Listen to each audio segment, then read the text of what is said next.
Welcome back, ladies and gentlemen, to Deep Thoughts.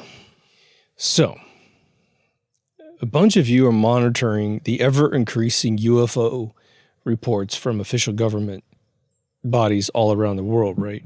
Obviously, most of them being military organizations, maybe an intelligence agency pipes in.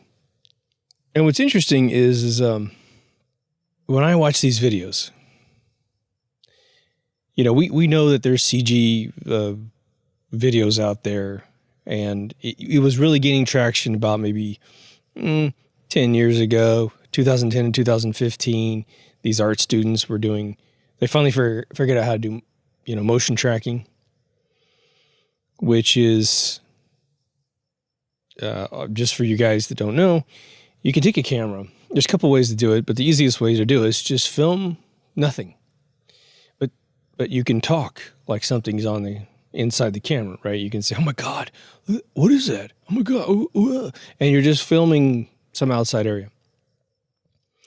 Then you take it into a product like Blender, 3D, or a bunch of other products.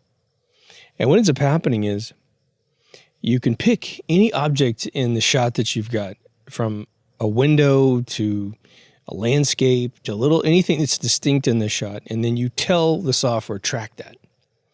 What it's doing is you need at least 4 different things in the screen to track, and you can actually secretly embed things that are going to give it really good perspective. No one's paying attention, of course. And then as the camera moves around, it's learning the change in perspective of how you walked around. Then you say, okay, once you track it, you say, okay, make me a camera with my movements. It makes you a little set inside your 3D product. And you can just sit there and push play, and you can watch the camera is generally doing exactly what you did with your hand. Then what you do is you take the video and you put it in the background of your shot. It's what we call a plate shot. Then you make your UFO. And of course, you're going to make your UFO really tiny.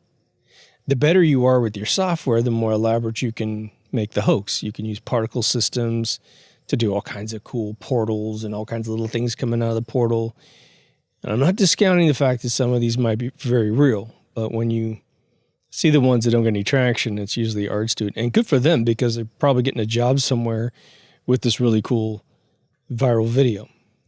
Now, the smaller the UFO in the shot, the easier it is to fake it. The other big requirement is don't put too much detail in the UFO. You don't want to create a brand new UFO that no one's ever seen before in any drastic way, because then people will be just kind of like, well, we know what UFOs look like, which is a hilarious kind of hubris we have as humans. And then you have to just get your lighting right. And then if you need the UFO to fly behind a building, fly in front of a building, all you got to do is you create the building inside your 3D product, and you do what's called a holdout, which basically says, this is in front of the UFO, but don't render it.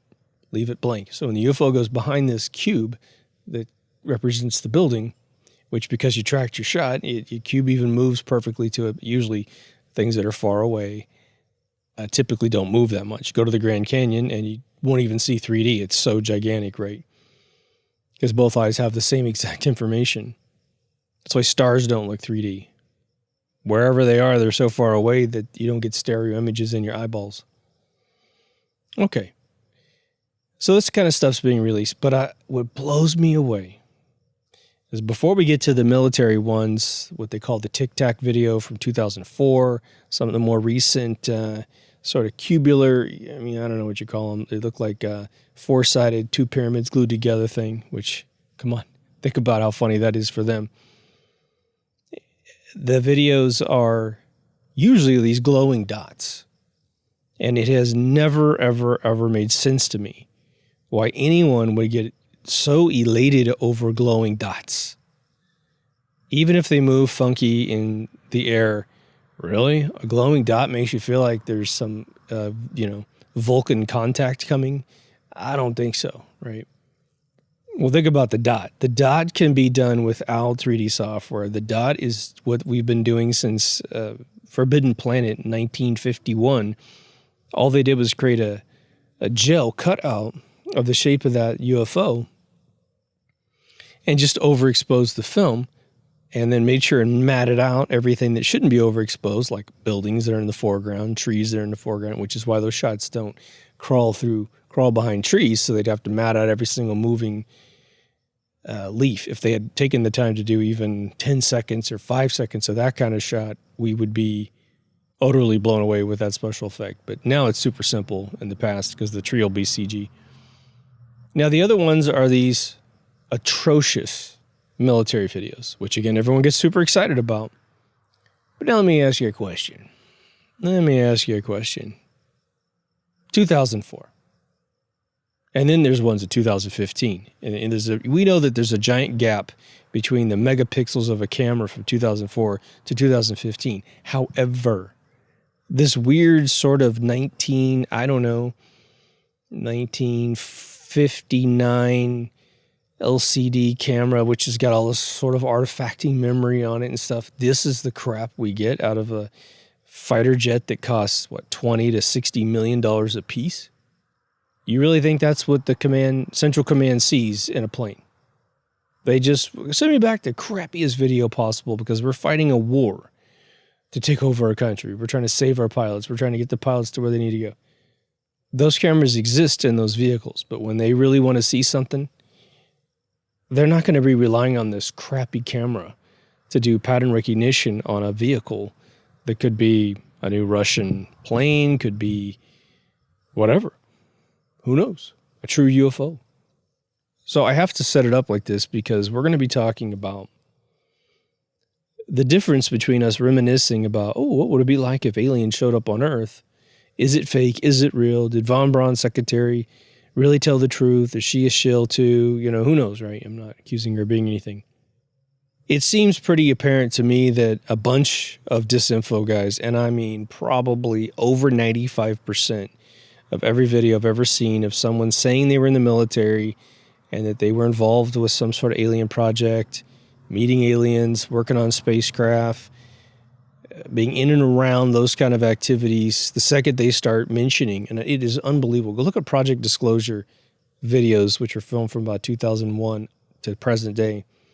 There's a bunch of them, dozens and dozens of them. Watch these dudes when they start saying the word UFO, alien, start the lie, or I should say, start the more elaborate story about being with these folks. They start grabbing on their ears, grabbing on their noses, doing something weird physically during the interview that they weren't doing before. And the thing is if you're going to, because they always started off trying to establish the credibility of an individual. Who are you? What branch of the government did you work for? Yada, yada, yada. And these people will have legitimate backgrounds in what they're saying. And that's the fun for them. I was really there. I was really involved with Project Blue Book. I didn't see anything. That pissed me off. So I'm going to cash this baby out. I'm 70 years old, 80 years old. I'm dying in a hospital. And we'll cash this thing out. Now, some people have an opportunity to make money, and other people just do videos because of the same exact reasons why people lie about being Navy SEALs, Delta Force people, because they just get notoriety within the circle that they're in. You're special. You saw amazing things. Now, here's the thing. Before I sound like I'm being tremendously cynical about every human being that's ever claimed such a thing, you got to know, nothing would make me more elated in this planet than to sit and talk to someone who has really experienced these things and could answer all my detailed questions, because they never get any really detailed questions. And I don't know if it's the intellectual capacity of the person interviewing them or the lack thereof, or if it's all set up. Ask some super detailed questions. I mean, super detailed questions. When someone says, what do they look like? You always get this really generic, well, they had a bomb and eyes, and they had zippers and Velcro, and they made, they had, fiber optics hanging out of their head? Because all those things came from aliens, right? But never like, what they smell like? Give me an idea of the texture of their skin, and were there any flaws when they spoke? What did they sound like when they messed with your brain to tell you what they were saying through ESP? What were some of the anomalies with that? Because it can't just be this straight up generic answer. There's got to be maybe some discomfort, maybe some pleasure when they talk to you. Because a couple of people, I believe, have giving out legitimate stories, they go through those things and they're not even asked, which is like a huge distinction. Usually, okay, so take a guy who's smelling a dude out for saying he was a Navy SEAL and then he was deployed in 50 theaters of war. He was in mixed divisions of the military that don't cross-pollinate resources, and the guy's trying to talk about stuff that he wasn't really involved in. And then you have a guy who was really involved in it, who's a historian on top of being a soldier, who went through all the training and knows that you can't get in that class if you were in this class, and you can't claim things like I was erased and I'm a black op guy and all this other stuff, because the BUDS training database is given out to a couple guys, and even though you might be in some clandestine project post-training, you are in this secret database that only have a couple guys have access to, right? Don Shipley is the major authority in this whole thing. Very fair-minded guy. He's my kind of guy. He's just big-ass bruiser dude, but he's always trying to make peace. But as soon as someone starts bullshitting him, he just loses all patience, man. I'm sorry. It's kind of his attitude, right? But okay, so the theme of this one is the following. We used to wonder what gigantic world events that are trying to take away all of your freedoms in the name of something look like. Now, we had a tiny sip of this drink in 2001 to 2003. Locking down all of our freedoms that we used to have in certain areas, giving us a bunch of fees that are attached to corporations saying they're charging us money because of the event that happened in 9/11. I mean, it's just nuts that it's just unbelievable that we allow that kind of crap to happen and then continue to happen. It's probably still on our bills, but it's named something else. But the last year and a half, year and some change here, we have seen them go to the end game fast. It's absolutely absurd. People are finally starting to push back. Scientists are starting to push back. Doctors are starting to push back. We are extremely worried about people that are getting various chemicals in their bodies to try and solve the problem. It in itself doesn't make any medical sense, especially for someone who's actually already caught it and gotten through it, supposedly. But again, the tests were all bullshit, so who knows? All these other illnesses disappeared off the face of the planet. I mean, off the face of the planet. Okay. Just want to remind you. And they're trying to create these passports where you can't travel around the world unless you get this experimental, non-approved drug in your body. If you get it twice, then you have to get it again in 6 months. I mean, whoa. It's just going to grind you down until you're gone. So, are you excited about the idea that aliens could arrive on planet Earth? Well, there'd be two scenarios, wouldn't there? In fact, there'd be two divisions of scenarios, I would say. We have a real visitation, which is going to have different scenarios down that side. And then we're going to have a fake visitation, which is going to be all bullshit. And they're going to have it so prearranged. All these policies are going to be written. All these laws are going to be written. The economy would be changed. Government, national lines would be already figured out. The NWO would come together. Huge, just like Ronald Reagan said. I think he actually thought he was dealing with probably real empirical data. I mean, imagine you come in as president and they say, you're not allowed at Area 51. Wasn't it Jimmy Carter tried to land? And they said, sorry, sir, you can't land there. There's stuff down there you're not allowed to see. You're in charge of this country as commander-in-chief. In fact, you're in charge of all military projects. But guess what? That's being funded by a bunch of drug smuggling, $500 toilet seats, all this other stuff has nothing to do with your budget or your command structure, so you can't see it. People simply won't fly the plane there. If you did find a way to land there, they'd kill you. I mean, covet means, right? JFK. But so they say, but here's what we're going to do, Mr. President. We can't let you down there for a bunch of reasons that really don't matter. Don't worry about it. It has nothing to do with the things that you're concerned about. But we do have on a separate facility, maybe in Wright-Patterson Air Force Base or 10 other fake locations, some stuff. Now, maybe they could say, we can show you some stuff. We can arrange for you to see some things, but also we can just show you the pictures. Some things have deteriorated over time, whatever, blah, blah, blah. But we'll brief you. And so now this president of whatever country, but especially the United States, gets this prearranged thing because they're smart. They think things out, don't they?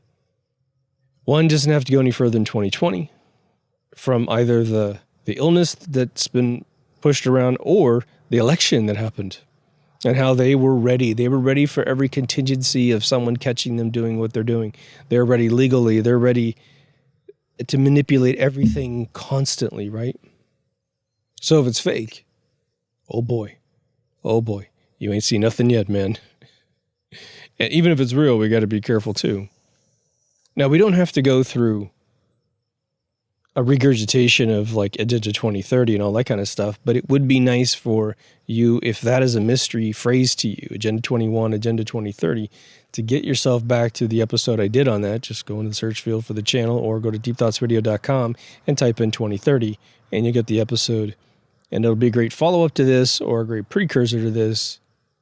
But it would be unifying the power structure of the entire world. But now there's two different scenarios of the way they could play this thing out. If it's fake, all right, this is where it gets really scary. And this is where white lights in the sky, come on, people, we got to demand a hell of a lot more than that to prove something is real. The little pyramids glued together, which is one of the shapes that was, I think, the 2015 shot. Go watch Close Encounters, would you? It's the same exact thing that's in the movie. Okay? The little kid said ice cream, because it looked like an ice cream cone. It had lights all over it.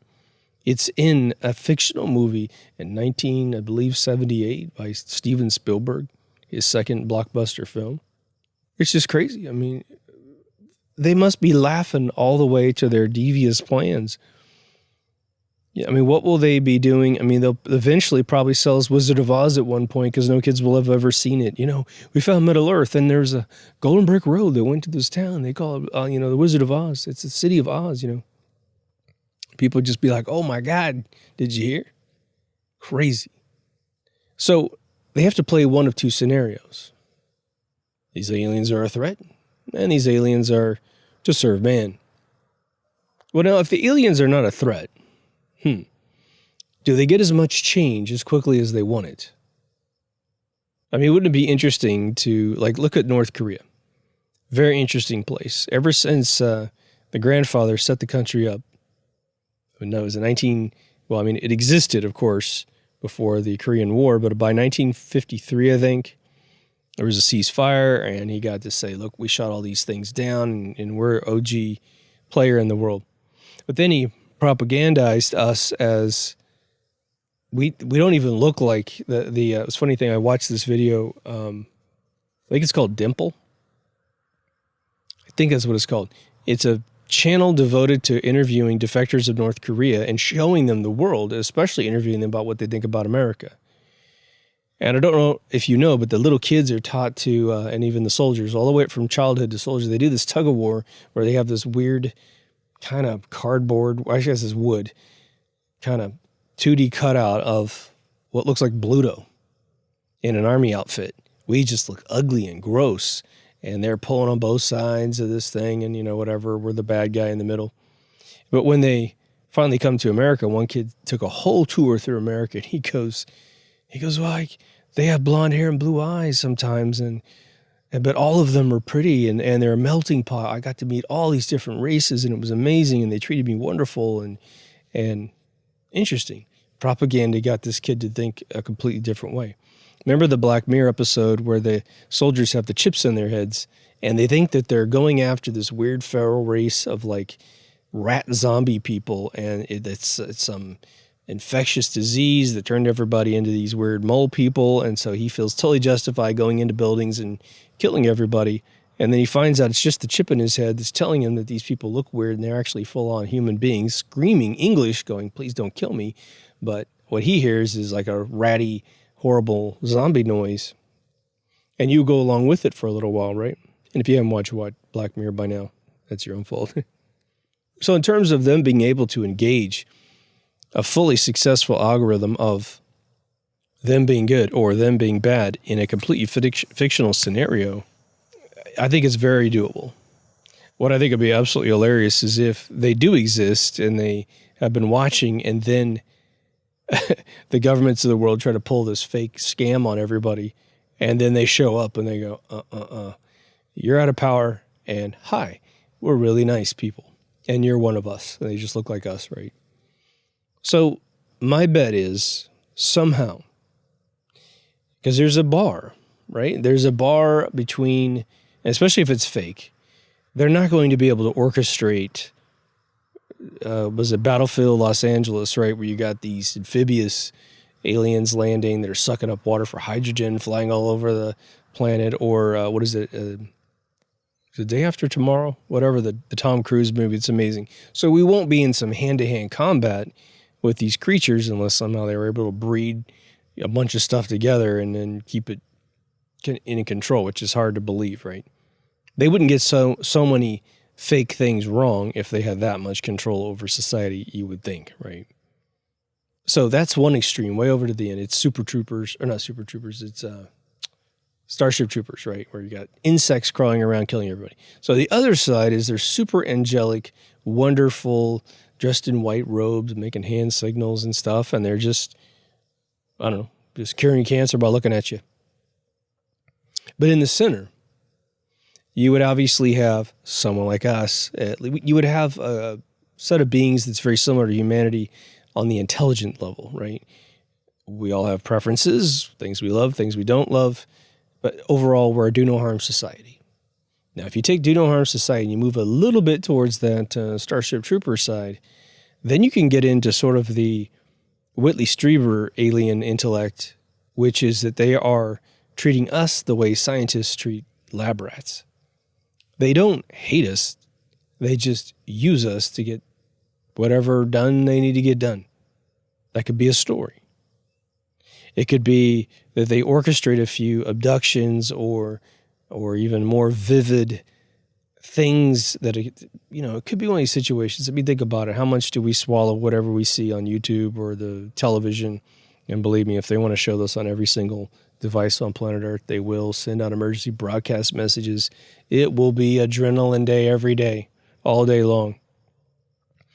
They'll tell you that some tribe in Africa, some village in India, some city in China, some place in the Ozarks, some place in America, where a bunch of people were abducted and killed and blah, blah, blah. And they'll show you, they'll go do something.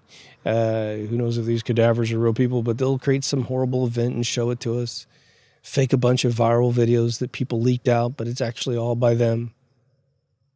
You need to know that most corporate leaks are actually done by the corporations themselves.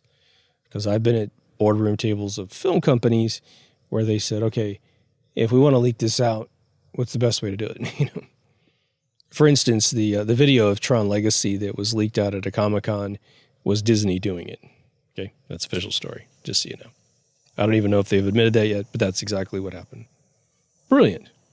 We wanted to see it. Plus, waiting in line at Comic-Con in San Diego is a waste of time. The 5 mile lines are so long that you'll never get in the building. Not in the entire event's day. So, what else could happen during this Emmanuel crisis that they're not going to allow? They're going to create it and they're not going to let it go to waste. Well, if they synthesize up some sort of weird, they're kind of going to do experiments on us, or they have been, or they could launch a complete historical history of our relationship with them, which could be based on facts that they found out by actually digging in the ground, but they don't actually have access to the people who put us here, the people who built the pyramids, the people who built the everything, Machu Picchu, all these other places, right? And then they imagine this. Imagine that all of the politicians of the world, or anyone who wants to step up to the plate to help mediate this fake crisis, they get to be heroes if they write the history books. Well, I had a stern conversation. It's fucking like 107, right? Man, I told those aliens to go shove it up their hole, and that's what I told them, And so you're going to get a lot of that noise, most likely, where much more virtuous, of course, where it was just, we were all biting our nails. Are they going to eat us all? Or are they going to blow up the planet? But Barack Obama went in there and, was smooth and debonair, and boom, they decided to leave us alone for 20 more years. But in the 20 years or 100 years that it's going to take for them to come back to us and check in on us and bring a bunch of their people, which they'll just in 100 years, if any of us still exist, they're just going to say, well, they decided not to, whatever. But these people could be going from being considered one of the most evil people in the world. I mean, I'm not trying to point fingers at anyone I've mentioned in this video, but I'm just saying someone who has a legitimately bad past could step up and talk to the UFO. I mean, this could all be on video. This could all be CG. Again, there's a little space company out there, seems to do a lot of things where no human being's ever seen it live, and everyone's just swallowing that thing up left and right, aren't they? We got rovers on Mars, but no rovers on the moon. Rovers on Mars have never driven to the gash in the center of the planet at the equator. They've never driven to the pyramid complexes. They've never driven up to the 15-mile-high volcanic mountain that's there. So they never drive anywhere interesting, and they've been there nearly 20 years now. Man, oh man, do I have some bridges in Brooklyn to sell you. Some grass in Nice. And the thing is we have to get intelligent about this at some point in the conversation, because every video I've ever seen, which is obviously a minuscule amount, because how the hell do you find them all and how the hell do you have time to watch them all? I've never heard anybody, and you let me know if you got a video where someone has taken this really seriously and looked at the repercussions and the backlashes that can happen from synthesizing these events. Send it to me, please, because I'd love to add it to my own brain trust. We don't even have litmus tests available now to make sure that anything that we're told is even true.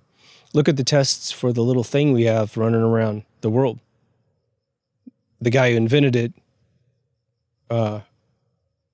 laid down a scale. You spin the blood of a person, or spin the sample, the biosample out of a human being a certain number of times to find a certain illness.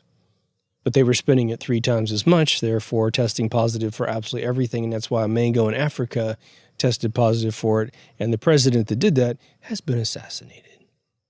I have mentioned it in other episodes about aliens, sort of how we would have to vet testing what we're seeing, but not in any major exhaustive detail. Now, we have plenty of effects guys who are completely red-pilled. So they would be able to look at anything and say, you know what, this could be fake. Look at this, look at that, look at this. If they use special software techniques, there are artifacts that special effects guys see in 2 seconds. However, here's a problem.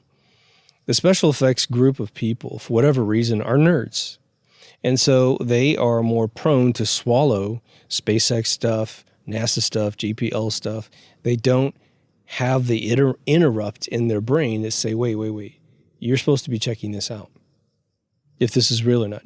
And what's weird about it is you can show them a movie with a bunch of special effects and they'll rip it to pieces. They may like the movie and they may think the special effects are great, but there's all these response videos out there, reaction videos, where these effects guys will tear apart something and then even rebuild it and make it better.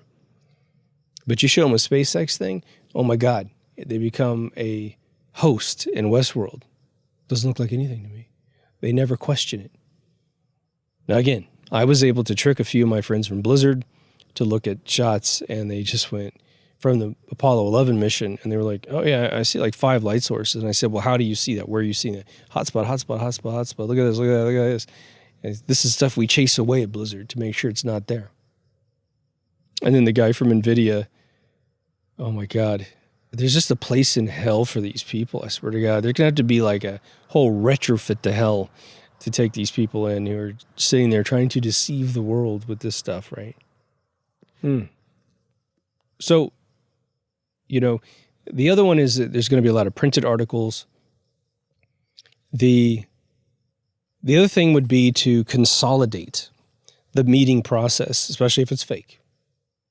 Because every minute that this hoax is going in a live action exercise, right?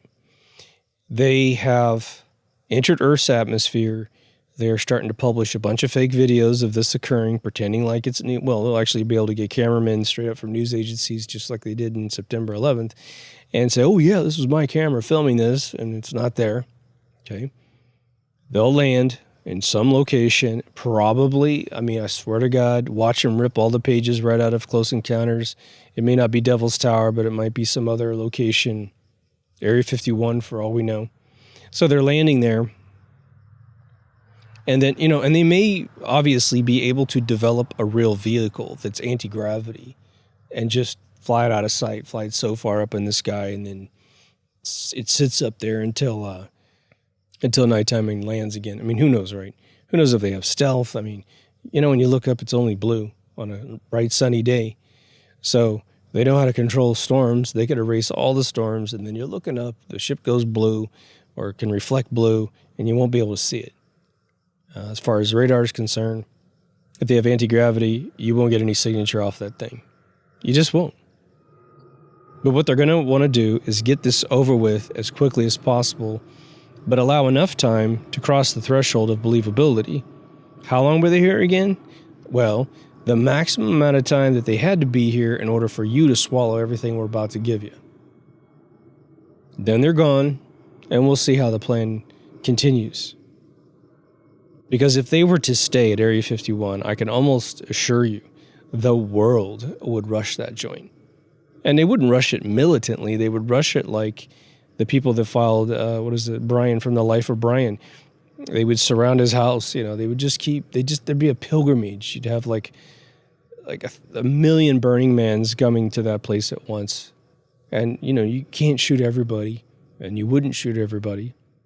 So prepare for them to put it on, the peak of Mount Everest or someplace that's physically difficult to get to. And they're going to tell you that they were in communication with the aliens before, and watch it all go down for real like this, and I'm going to make y'all, not believe it happened. But they were in communication with them before. They picked a nice location, yada, yada, yada. When technically speaking, they could sit in orbit and just talk to us through radio. Brace for that one too. Now, the real amazing thing would be if they did put together a few vehicles, premeditate this in front of the people, and then bring it down in a baseball field in Washington, D.C., like the day the Earth stood still, right? And then we see it, and it is real for us. Now, in terms of the alien thing, I've got a whole episode I'm not going to try to redo, but I'll give you the footnotes. There's a whole episode on this alien visitation thing, where we talk about how would they, if they wanted to have aliens walk out of a vehicle for real, where we see, but they're still not real human beings. They could be hybriding human, and there's some intelligence agents that say this is they have seen and witnessed this whole thing take place, where they've been hybriding humans, say for 20, 30, 40, 50 years. And so they're human, but they've been messed with, right? So they could arrange for a hybrid human that they have put together. And there's a video out there of a guy on a picnic table who was working, I can't remember if it was Los Alamos Labs or some other laboratory like that, where he said he was leaving his office and he walked down a hallway and there was two black suit dudes escorting this gigantic sort of reptilian lizard-looking person down the hallways. But he didn't take the David Icke thing. He said, I got the distinct feeling that this was something that they made, that they had put together. But he said this dude was massive and you wouldn't want to mess with him. But he said all I did was look at it and look away. So I actually think that they could either surgically mess with human beings or whatever. But again, you could raise these kids in a controlled environment, create their language, tell them a history of who they are. And then when you drop them off and everything happens, they're playing the role. I mean, that's a stretch, but I think it's very possible, especially if you spent 50 years planning this, like von Braun supposedly told his receptionist, right? Who has a PhD. I mean, she's not a moron. So we have to brace ourselves for being imprinted with something that is very, very real. But now the whole thing with threat on the fake side is huge. The more threat they can ratchet up in various metrics, right? It could be they're threatening to take the planet away from us, which means we go away completely. No need to keep us here. Maybe they even tell us some sob story that they're not even going to keep the animals, insects, or anything. They need it for resources, which is the stupidest conspiracy that keeps going around. The aliens come here to mine gold. Give me a break. If you can float through space for long periods of time, you can make gold, and it's not going to be a problem. As far as energy to make gold not being profitable, give me a break. There's zero-point energy systems all over the universe, all right? They're called suns and a bunch of other stuff. The Dyson sphere. So we'd have to look at the fact that what do they want to do? Now, one thing they want to do is depopulate. Now, imagine they release something into the atmosphere that starts to kill us all off. But then they just blame it on them. They came in, they say we're overpopulated. You know, we've been trying to tell you the whole time you've been overpopulated. They decided they're going to do this, and now there'll be a bunch of people around you. They're going to be like, just like the mask wearers, totally terrified of these folks. No proof, no evidence, but they saw it on TV. Done deal, right?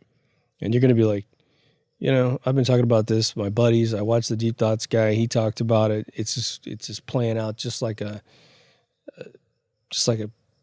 pre-planned scenario right out of a movie script. But now there could be a fairly benign way. Take that slider and move it back towards the center. The thing that Ronald Reagan talked about, what if we were an imminent threat by an alien race from space, and then we have to come together in a new world order so that we can fight them if they come back, which means develop tons of weapons and all this other stuff. Now, I think it's probably fairly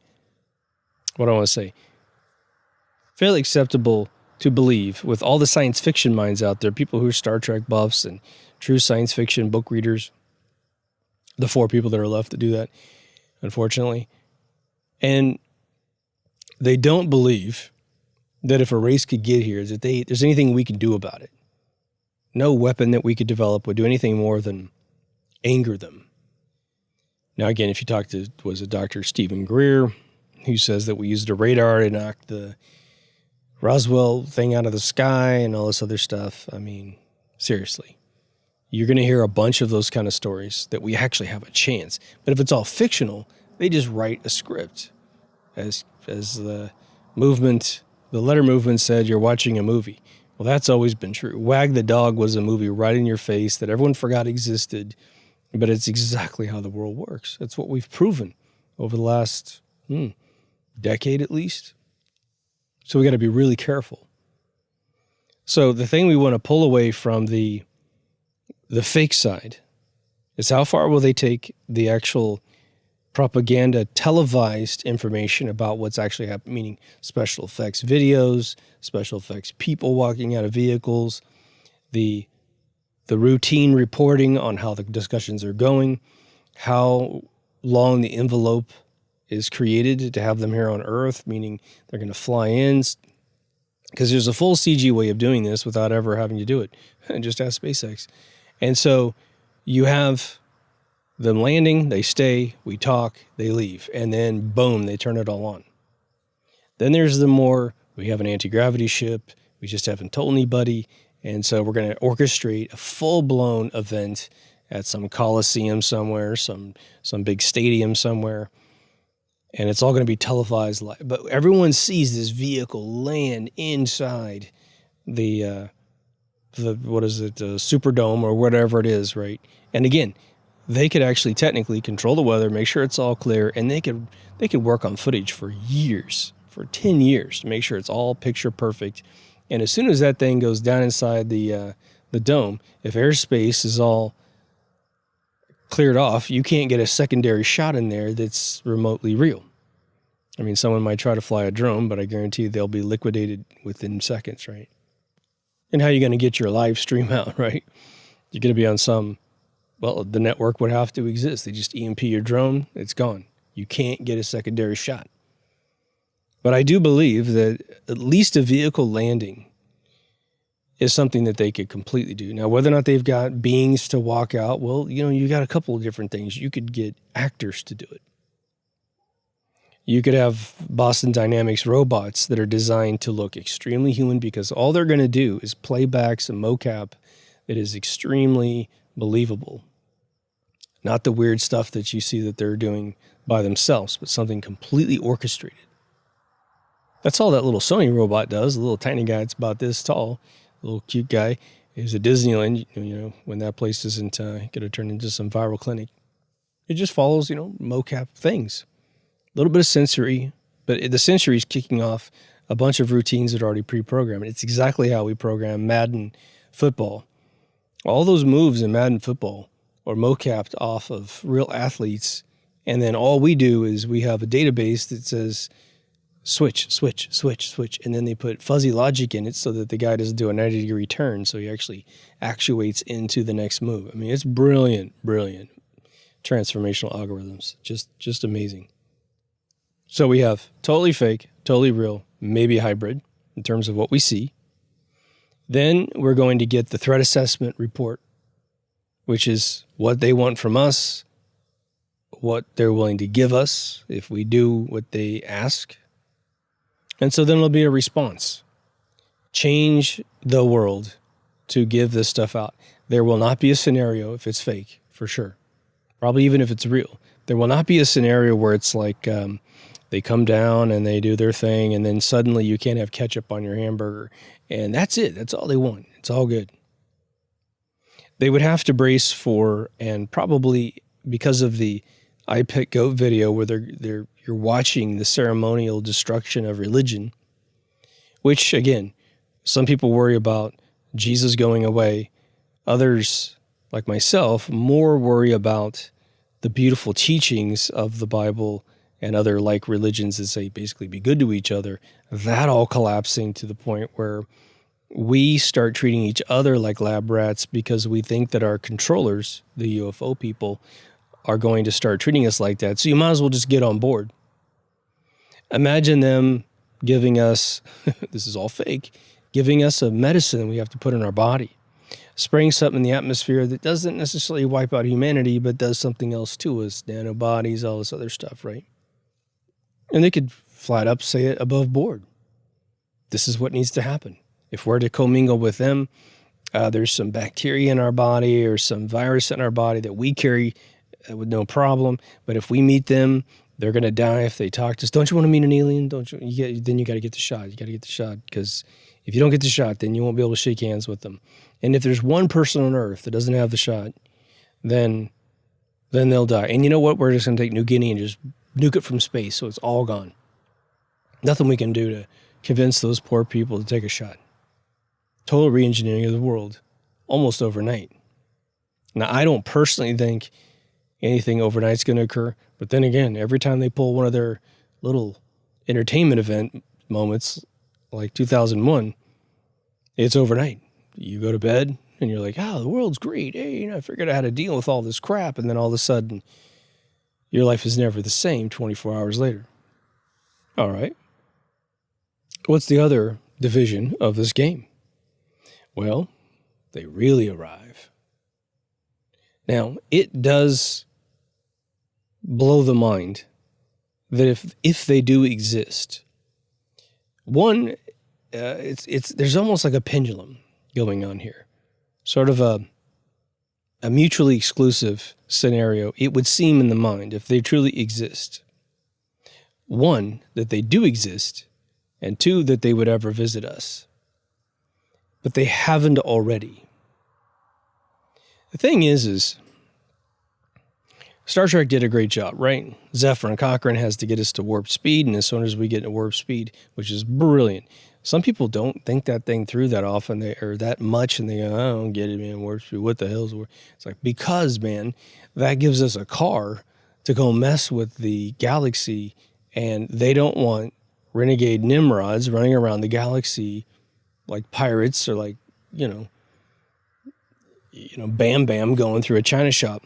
They don't want that. So as soon as you make that leap in technology, they immediately come in and go, okay, all right, no more flying around in space randomly because we're out there and you can't bump into us. Makes sense, right?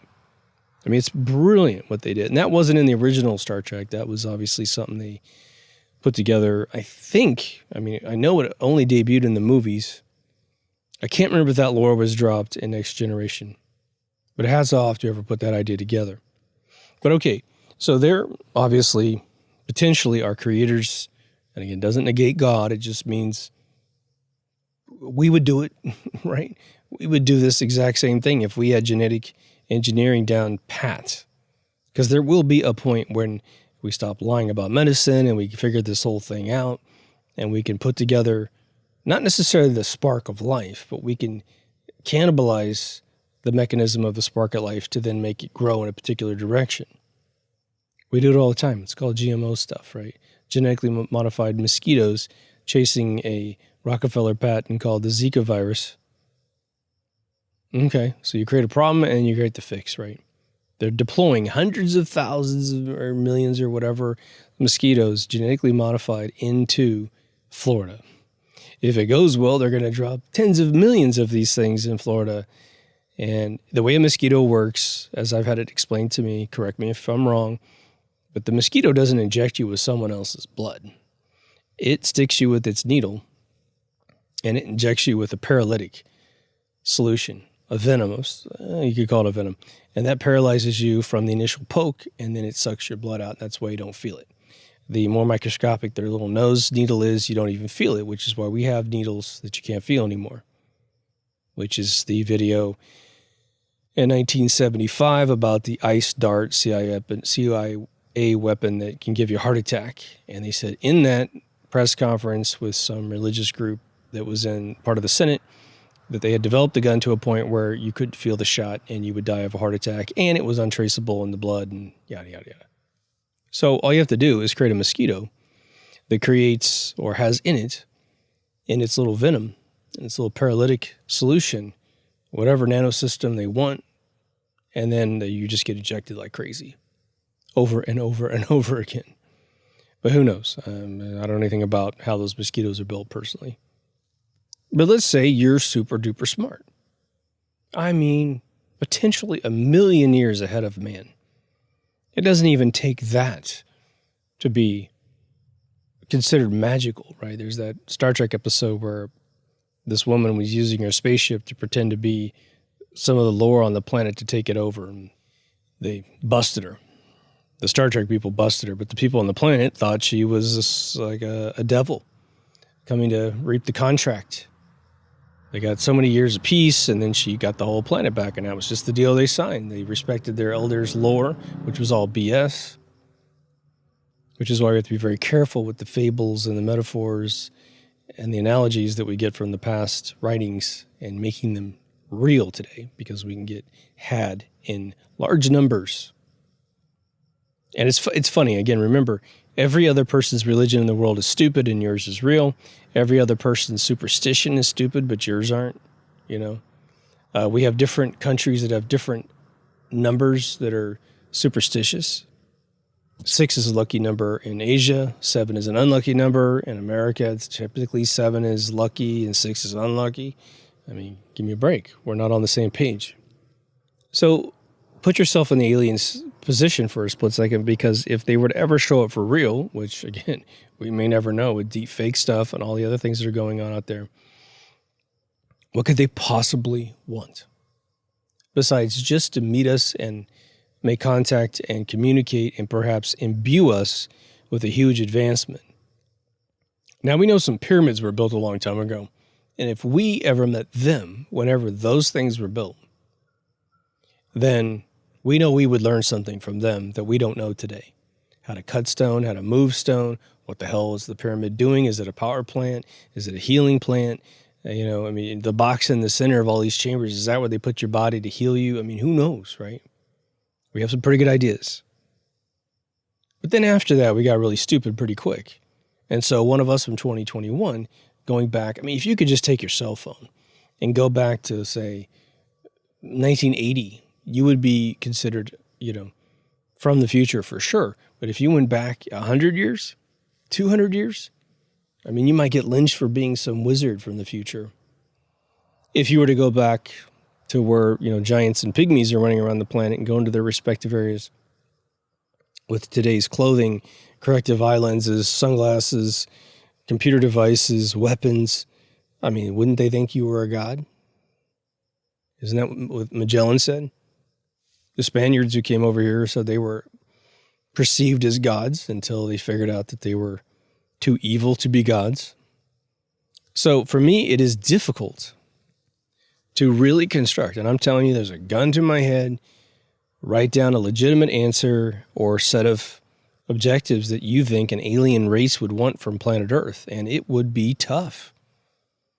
It would be simply meeting us as a sort of cultural expansion of both hemispheres, because they can look at us all they want and they can watch our TV all they want, but without sitting, face to face with an alien, we don't know. I mean, they would infect us and we would infect them.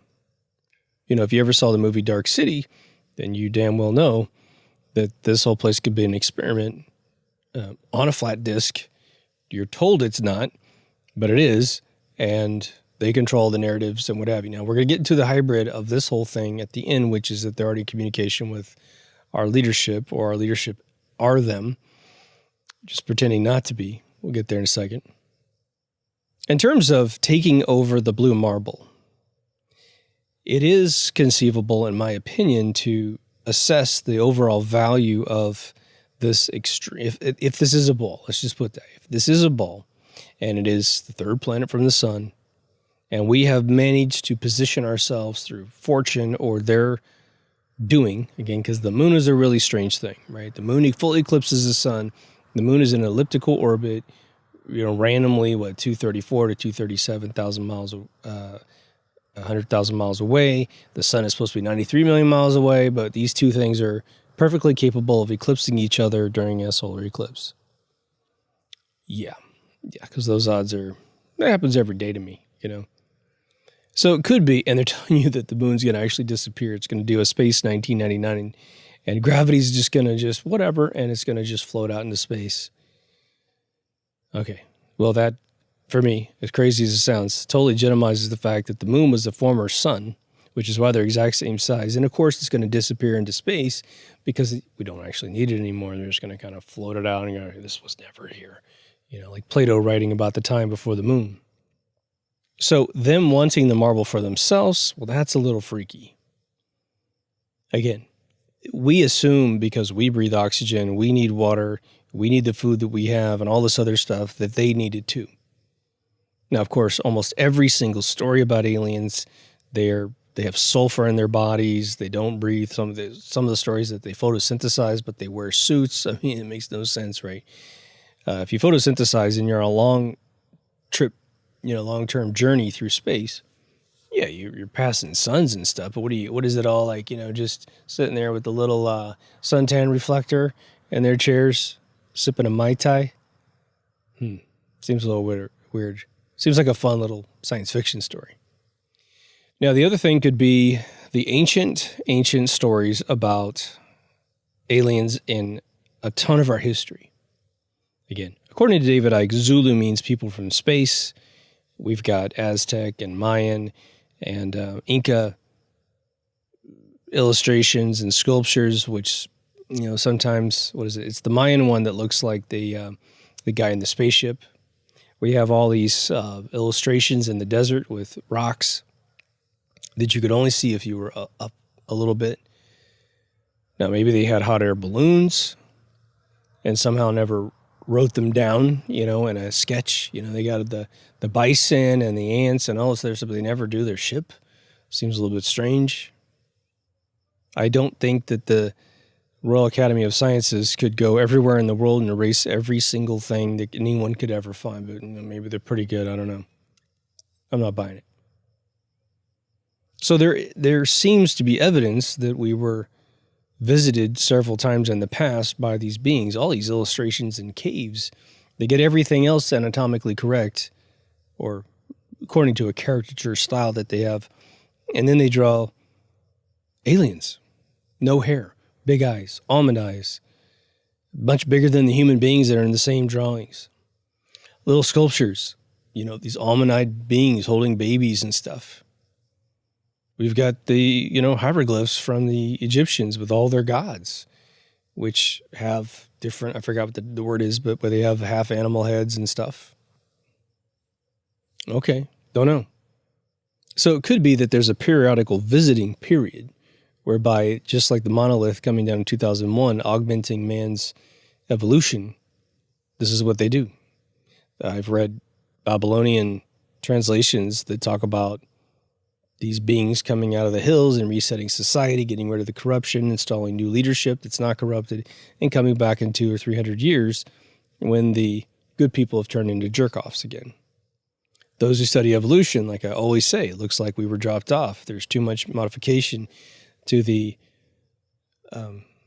hominids, to Cro-Magnon, to get to Homo sapien sapien for us to just, without any bone evolution on Earth. And so it seems like somebody messed with us. The anthropologist that I watched, that I did find him, and I forget his name at this moment, but I apologize, but he talked about the visual cortex being gagged by a protein blocker so that we don't get to process all the data coming in through our eyeballs.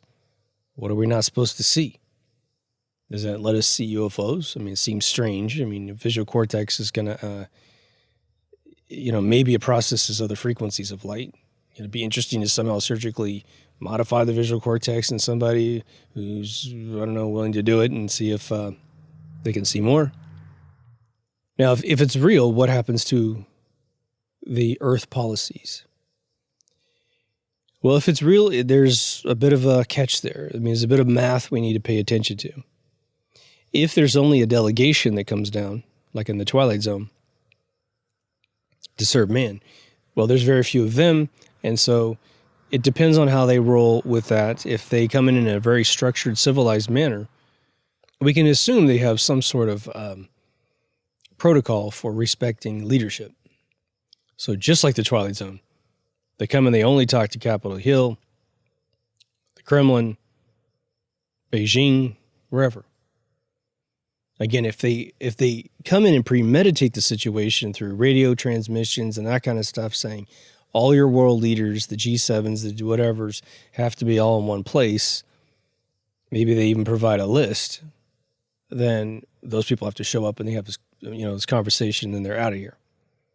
Now, if they were to do the Independence Day / District 9 thing where they're bringing in gigantic motherships, which are actually so gigantic that they would have to use, ethereal gravity wells to fly, that them parking that over, Madison Avenue is going to potentially throw off all the electricity, all the communications, and maybe even affect greatly gravity itself. So you got to be careful. I'm going to grab a second stick here. So now let's go to the other scenario. Because trying to figure out them coming by themselves is rough. Well, actually, sorry, let's finish that other one up.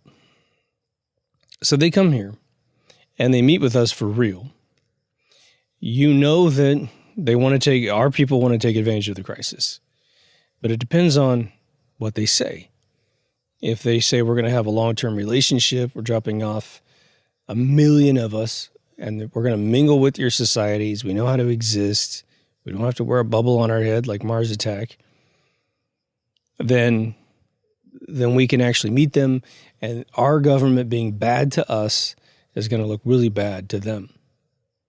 And there may even just be, could you imagine a script where, maybe there's a book that does this, probably is a book that does this, but imagine they sit down at some big sort of Dr. Strangelove room, and they simply say, you're going to stop doing this, this, this, and this, and you're going to start doing this, this, and this. And it just basically tells the leadership of the world, you can't be doing all the nasty stuff that you do. And you're going to have to pretend like you know how to do things right. If you don't, we're going to change the leadership in this room. It just depends on how passive they are. They could just say, we're just notifying you're no longer in charge. And we think that you've done injustices to your people. And, we got a little thing we do with you guys. We could only hope, right? I seriously doubt that would be the case. Simply because of a relative perspective, like a relativity of cultural differences, and saying we can't tell other people what to do. But imagine them just saying, look, I mean, our leadership goes, would you like us to all be one country? Would that make it easier to deal with you? And they say yes. And you go, well, we got lots of different, countries and stuff. It's going to be kind of messy. A bunch of us are not going to want to do it. And it just depends. They could just say, we don't care. Get it done.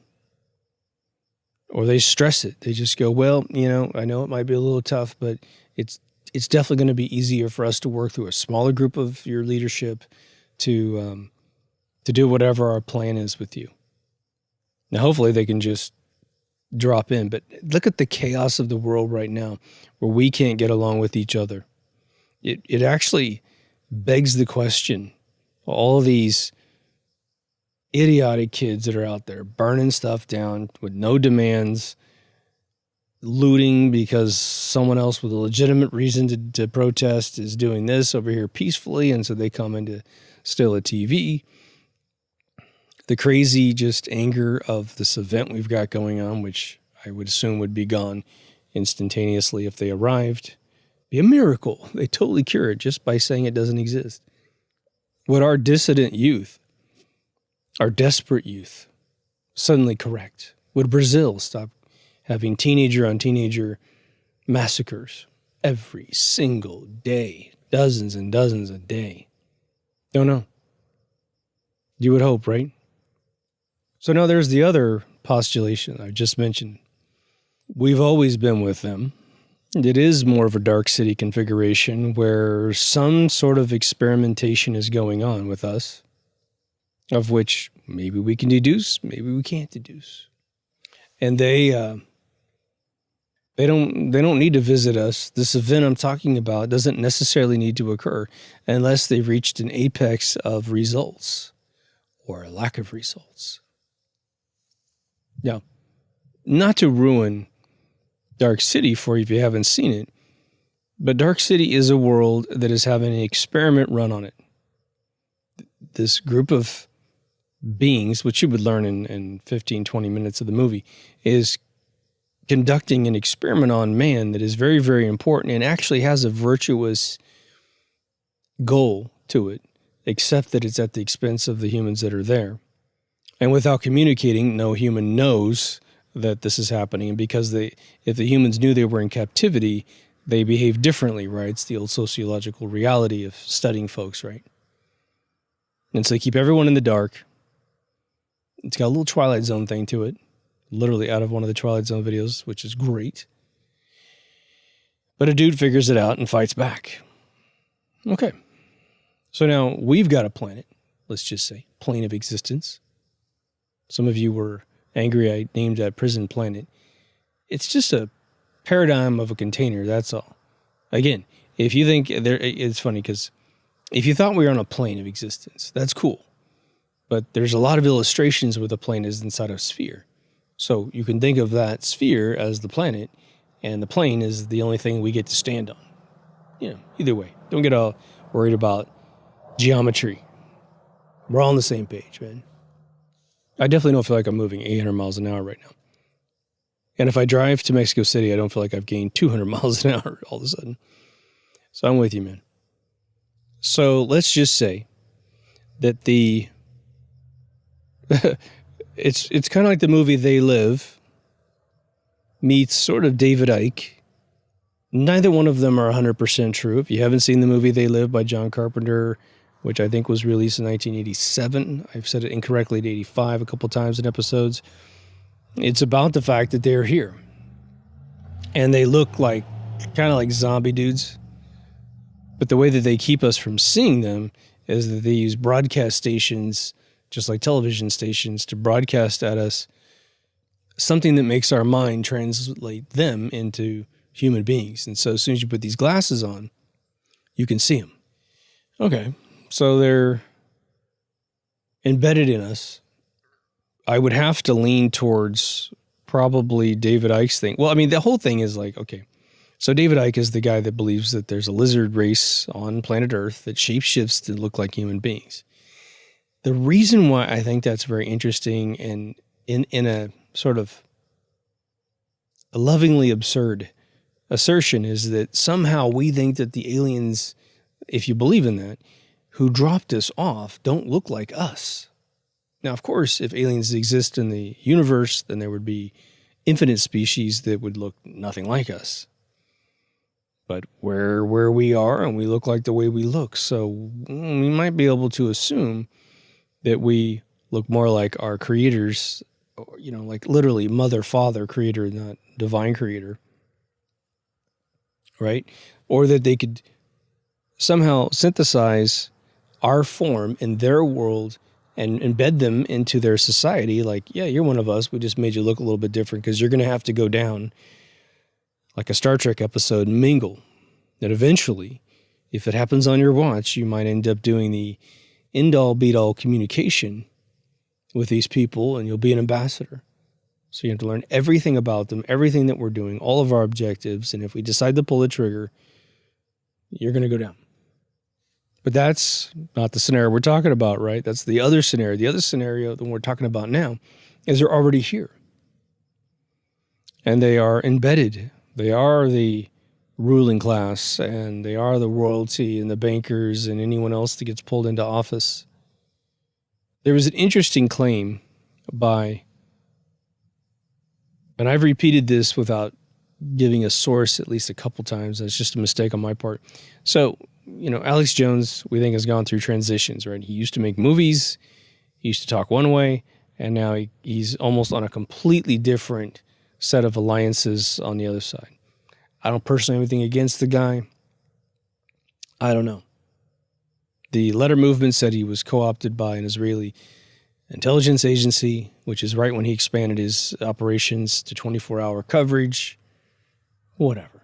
But he said that, and you know, it's so funny that the amount of things this dude has said, regardless of how I don't like his form of communication, at times have come true, have been validated by people that I know that have traveled in those circles.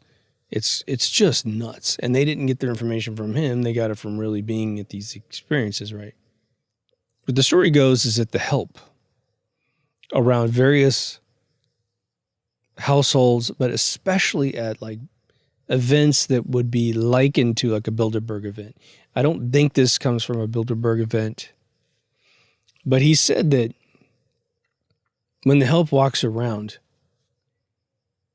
people of this level, this faux anointed level, that they do have conversations about where they came from in terms of alien origin, what species they're from, what race they're from, etc., etc. But because human beings seem to be able to, I mean, whatever you think about why there's black people and white people and Asian people and all the other mixes in between, we can all make babies together. I mean, we can. So there's definitely, we're all in the same species, okay? So the reason why, because we have to look at this logically. Let's say you believe that. They are embedded. They are amazing.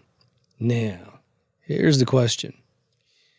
One of two things would have to be true if they're truly alien drop-off leadership. One, they limit the technology, meaning the ones up there in space, limit the technology to the ones that they've dropped off and potentially have absolutely no communication with them on any decent periodic basis. And the reason why I say that is that we have all of these orchestrated events that are pawned off as real that have so many incredible mistakes in them that it would seem that if you were part of some amazing origin race and they say, okay, well, it's time for you to shift the whole world in this direction. So we're going to orchestrate this thing into skyscrapers. There wouldn't have been all the special effects mistakes. And again, one of the greatest things I saw recently was somebody took the footage of a plane going towards a building in that day, and they just ran it through stabilization. And I think DaVinci Resolve, and when they stabilized the building, because it was shot from a helicopter shot, and they stabilized the building in the background, the plane's all of a sudden going up and down, which means it's a composite shot that was done very poorly and hastily, most might I add. So it's either that scenario where they're gagged from decent technology to get what they want. Or they haven't been visited in their lifetime. They may have some records that this has occurred. They have some, what they think is proof that they came from outer space. There's some room somewhere. They found Atlantis, and there's some, Indiana Jones chambers that have written on the wall, like, what was it? Dark Crystal. I think even Fraggle Rock might have had one of these. But, just the lore on the wall of where you come from. And if you look like this, then you're part of that race. It's like a video game where you're building a character. What race do you want to be? What class do you want to be? That kind of thing. Well, if it's that scenario, then it's the one that we're in now, the third scenario. Then the movement that we're seeing is the movement that we're probably going to be dealing with. And again, I think that most of you can tell that, companies that are saying you can't fly on our planes unless you get this shot, they're going to lose a giant portion of their customers. Probably because the ones that can fly are going to die, and the ones early, and the ones that don't get it aren't going to fly anymore. Be like, fine, I'm good. You know where I live? The best place on planet Earth. Yeah, I'll just drive in a circle every day and just die here one day. Big whoop. I want to go back to my hometown. Hey, that journey on the highway is pretty awesome, You see I can't cross the state line. There'd be a revolution before that would ever occur.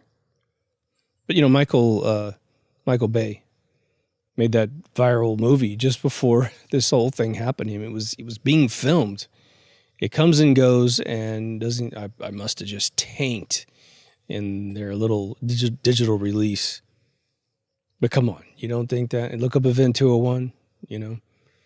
So I'm not seeing brilliant experts in all areas of their plan, and so it for me means that if they've had any communication with aliens, it's been very incidental. And, as much as I do believe that agencies of various kinds and military, complexes can find, let's put it that way, some of the most brilliant minds to ever be born on this planet. I do think that. Because they typically restrict what these individuals do. There's no free reign, right? You don't have this ability, it would seem, through all the stories I've heard, except this one guy just told a story I heard the other day, which was he actually set free an alien. He was saying, what was the story? The story was that he's sitting there talking to an alien at one of those hotels that was turned into a military headquarters, and the alien told him through telepathic means, my people are coming for me right now. They're very, very close. It's like Ford Prefect and the Vogon ship. And he says, if I can't just walk outside and get in that ship, then people are going to die. So I need you to get me out of this place. Straight up Hollywood, man. It's awesome. And so the guy lies. He tells the guards he wants to show me something. So we need to go out back into the back kind of yard area. But somehow he gets some wire cutters. And it's just absurd stories, man. He says he runs they start walking to the back gate, and then he's, what are you doing? And he cutting a fence and all this other stuff, and the guy crawls through the hole, and then the spaceship shows up, and then he gets sucked up in a beam of light, and then he just vanishes. He doesn't actually go up. He just dematerializes, and he's gone, and the ship leaves, and it's all good. And the guy didn't get court-martialed and all this other stuff. Straight out of like some kind of early 1980s Philadelphia experiment movie, which would have been very entertaining. So I think it's time, and this video just scratches the surface of what could be orchestrated as a means of manipulating the world with this Ronald Reagan scenario where they show up, or we think they show up, and it's go time. Because here's the motivation, in my opinion. Now I got a little bit of time left on this little stick here. The motivation is to get to your goal as quickly as possible so they can get to the next gigantic scenario. And what I don't understand about these clandestine scenarios of even depopulating the world Let's take that. Let's take it all into, let's live in that world for a few minutes. That'll be years and perhaps decades, but we'll do it in a few minutes here. Let's say they do the old Georgia Guidestone thing using this shot regiment and maybe a couple of little tricks they got up their sleeves, and we're down to like 2% of the world population, about 200 million people. Got some wiggle room there, right? Okay. So the world takes a little while for them to pull up all the roads, destroy all the homes, turn up the cities up and down, and get the little concentration camps going for the 200 million that are distributed all around the world. All right. And we're just, in terms of us, we're not really a factor in this whole thing. Who knows what we're doing? But they have their palatial mansions all over the place, and we're building those too and maintaining them and stuff, and somehow we don't kill them. Now, I think that the letter movement that just expired December 8th, 2020, the scenario that they put forth to us is this. You're the elite of the world. You're a psychopath. Okay, I'm on board so far. And you want kids. You want to mess with kids because that's your thing. Okay, so we'll go with that scenario. You're a Rothschild, a Habsburg, whatever. Just to, put some names out there as an example. And there's just this infinite trough of kids. Okay, so you're doing your thing. And, some of them get ground up for those adrenochrome things so they can stay younger. Well, no one in the Windsor family's figured out a cure for hair loss, so I'm not sure how amazing those things are. The Queen does look older, although, they always seem to hit 100. Philip just missed it by a couple days, man. Okay. So you do this thing over and over and over again. How does the brain work again? The brain's a pattern lover. However, it also, if you take the same drug every day, what happens? You got to take the drug even more. Well, that might work with putting drugs into your system. Now, eventually you're going to destroy your body with the drugs. But so you have a sexual regiment that is absolutely the pinnacle of a moral code to man. Psychopaths who kill pets and humans, they don't have any loss in their brain for hurting a kid. Everyone else does. Instinctually, you do. Look at how giant dogs are given kitties. When we're raised as kids, they always tell us that dogs chase cats. Dogs and cats living together, mass hysteria. But that's not what we're seeing on TV, are we? I mean, on YouTube with just these people filming their dogs. The cats are like swatting them in the face and biting them, and the big dog's just like, man, you're cute. So it's instinctual. So here's where I think that I can't understand the world they're trying to put together. Eventually, I think very quickly, I think they like getting your kid because it's a challenge. You post all your kids on social media, and they just go through the social media and go, I am so powerful and so rich, I can rip that kid out of that household and do whatever I want with them, and then just dispose of them. I think that's the game they like. And there's been history where kings have done this kind of thing. But once they totally control the world, you can have infinite that. You can have 20 a day. But eventually the mind itself is going to go, this is nothing. You need one more kid, whatever. I'm not giving you the chemical dump that you've enjoyed when you were doing it to the 7 billion people that were on the planet. Okay, well, maybe they want to see the world without any humans in it, so they want to just roll over beautiful land constantly, right? And chill out at the Grand Canyon without any tourism. Okay, well, how many times you can do that, right? I don't see, personally, I believe in their plan. Agenda 2030 is pretty in your face, but I don't see, there must be something else, that's all I can say, to do this kind of thing. So one could attach getting rid of all these human beings down to this tiny little reservoir, and then bringing in a whole nother race of folks to then, I don't know, decide whether they want to keep us. I don't know. We don't think things through that far, do we? A lot of times. Even me. I never thought it through until recently. I was like, no, wait a minute. Yeah, the chemicals from kids to keep you young. Yeah, I could see that being a scenario. But old for what? Why do you want to live to be 100 years old? Do these elites invent anything? Absolutely not. We do. Well, if we feel repressed and unhappy and tyrannically controlled, we're getting zapped by Boston Dynamics cattle prods. We're not going to be in any creative realm. Oh, whatever you can squeeze out of a left brain, terrified human being is what you're going to get. But you know what you won't get? You won't get Star Wars. You won't get P-Funk. You won't get Shock G. You won't. Because that frequency of the mind won't be possible. Now, will they create some sort of Pyongyang where there's a group of us that are allowed to live there? Yeah, maybe. But go study Pyongyang psychology. No one's really there thinking that they could do anything that they want. Well, they get better food. They're not starving to death. They get to have cars, better fashion. But they know they're in a cage. They absolutely know they're in a cage. And boy, when that dude comes through town, you're going to have to grovel. So give it some thought. Give it some thought as to what would be the true cause and effect model of either a fake alien invasion and how they would divvy up and communicate to us. Just think about it this way in your brain. I mean this seriously. Pick something they want to change in the world.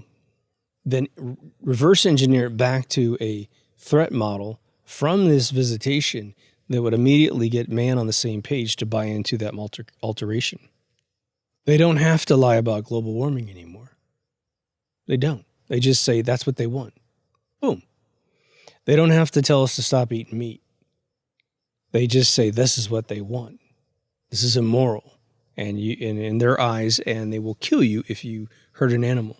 I mean, why the animals aren't sinning in the eyes of God, I don't know. I mean, all of a sudden we're human beings and we can't do what animals do? Give me a break. And, tell me if you are being persuaded by the videos that are coming out. And if so, if there's a video that you think is really convincing, one, you're never going to get me to believe a white dot video. You just won't. I don't care how it flies. Plasma balls come out of the Earth's crust constantly. They interact with the utterly random ionization of the atmosphere, and they will try to go to the path of least resistance, meaning they're going to pop to different locations. At night, they're going to glow. During the day, they're going to look like chrome. So, but I mean, a ship, there's all kinds of those. There's that whole line of CG videos that came out, which are brilliantly done, where they tell you someone's sitting in a backyard and they zoom in with a telescope to some orbital craft. And it's like some crazy cool looking, almost space shuttle-y kind of thing, but it says like United States on it, suggesting that we've got all kinds of stuff in space. If we got anti-gravity, I'm sure that they've tried it. They're going to have to get rid of the radiation, which maybe the engine does automatically. Don't know. But yeah, link anything that makes you convinced. Interviews, people, and then we'll revisit this whole thing. So hopefully that was entertaining. And if you haven't been to deepthoughtsradio.com, I'm going to give you the short bumper.